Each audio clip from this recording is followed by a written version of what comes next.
nako ari icyatsi kibyara ku buryo buri ku rwego rwo hejuru kiraza kigapfukira amazi ntabasha kugaragara. Ikindi iki cyatsi cyitwa umushabishabi ni icyatsi kijya mu mazi kikarandarandamo kigakora ikintu kimeze nk'itapi kandi ntikigaragara hejuru y'amazi nk'uko amarebe agaragara, ari nabyo bigiha imbaraga zo kororoka cyane kigakwiga amazi ku buryo cyayakamya, bikagira ingaruka ku buhinzi hamwe n'ibindi binyabuzima biri mu mazi nk'amafi n'ibindi. Abahinga mu bishanga bya Gatare na Rwabikwano biherereye hagati y'imirenge ya Mareba na Ruhuha mu karere ka Bugesera, ahari icyanya cyatunganirijwe kubika amazi yifashishwa mu mirima mu gihe cy'izuba mu buhinzi bw'umuceri n'ubw'imboga n'imbuto muri ibi bishanga no ku nkengero zabyo. Bavuga ko cyabonetse kuva mu kwezi kwa 8/2022 maze mu kwezi kwa 3/2023 bafata ingamba zo kugikuramo zisanga izari zisanzwe zo gukuramo amarebe zashyizweho na koperative. Habimana Nzabonimpa, perezida w'umuryango Isoko y'Amajyambere Gatare Rwabikwano ishinzwe kuhira igihingwa cy'umuceri muri ibi bishanga byombi,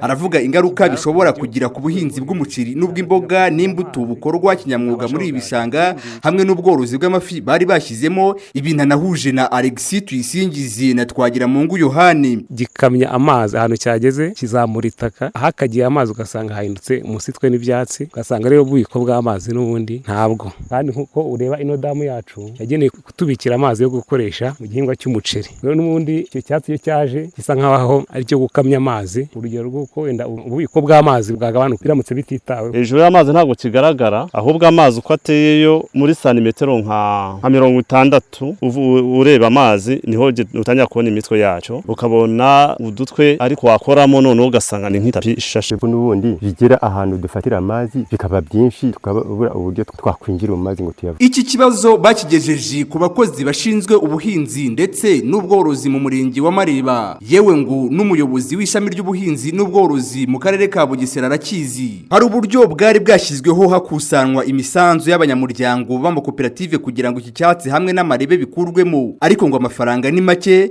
bakaba basaba inzego zishinzwe iterambere ry'ubuhinzi no kubungabunga ibidukikije ubufasha bwo kugikuramo. Abanyamuryango ni nkeya, ariko turamutse tubonye nibura ubuvugizi harema ikadufasha nira gukuramo umushabishabi byashushaho kuba byiza, kuko muna kwacu ruhande imbaraga zo ni nkeya kandi iki cyatsi cyo mu rusange gifite imbaraga zo ku rwego rudusumbye nk'abanyamuryango. Umuyobozi w'ishami ry'ubuhinzi, ubworozi, amashyamba n'umutungo kamere mu karere ka Bugesera, Bwana Gatoya Theophile, avuga ko agiye kuzasura iki gishanga mu cyumweru cya gatatu cy'uku kwezi kwa 10/2023 bakareba neba gukuramo iki cyatsi birenze ubushobozi bw'aya makoperative maze bashake igisubizo cyo kurandura iki cyatsi. Uyu mukoro wacu wo kuzagerayo tukareba ku bimeze, abantu bakaba bakora na raporo yabo yinfominga abafata ibyemezo. Murumva muzabasura nka ryari?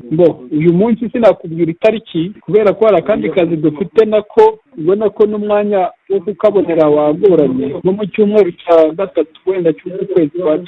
Umukozi w'ikigo gishinzwe kubungabunga ibidukikije mu Rwanda REMA ushinzwe itumanaho Cypridion Ndahimana avuga ko bagiye gukurikirana bakamenya iby'iki cyatsi bityo bakabona gushaka umwanzuro mu gihe ariko ubusanzwe bijyanye no kubungabunga amazi biri mu nshingano z'ikigo cy'igihugu gishinzwe amazi Rwanda Water Board. Reka nze mvugane na timu yacu hano numve niba hari gishoboka. Uru rugomero rw'amazi damushiti mu rurimi rw'icyongereza rufite hegitari 4 z'ubuso bushashe n'ubujyakuzimu bwa metero 4 zijya zirenga iyo imvura yaguye rukuzura cyane. Igishanga ruha amazi gifite hegitari 84 gikorerwamo n'amakoperative abiri ariyo Kotirwa na Twizamure agizwe n'abanyamuryango basaga 1000, ni ukuvuga imiryango 1000, ku buryo kibuzemwe amazi byagira ingaruka ku mubare munini w'abaturage. Cypridion Habimana mu bishanga bya Gatare na Rwabikwano mu karere ka Bugesera ku bwa Radio Huguka.